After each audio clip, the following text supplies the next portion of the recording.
သင်္ကန်းတီလာရှင်ဝတ်စုံရဲ့တန်ဃာကြီးဖက်နဲ့တီလာရှင်စီးဖို့ဖက်နဲ့ရဲ့ချင်းအောင်နေရဲ့ချင်းအောင်မျိုးစုံရဲ့ပေါ့နော်လူတန်းမှာဖြစ်ပါတယ်ကျွန်တော်တို့ဒီစကိုင်းပညာရေးတက္ကသိုလ်မှာတက်ရောက်နေတော့ဂျီတွဲဆောင်ပွဲကိုစကန်စင်းလေးချင်းသင်ကြားတဲ့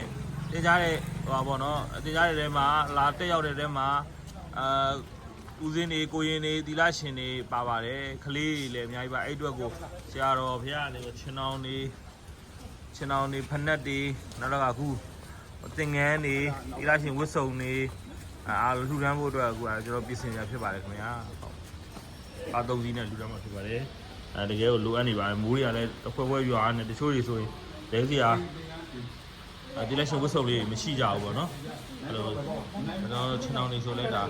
အပန်ပိုးလူတန်းပေးဖို့အတွက်ဒါတဲ့ကအသေးယူလာခြင်းဖြစ်ပါတယ်ဒါအပြည့်ပါခင်ဗျာ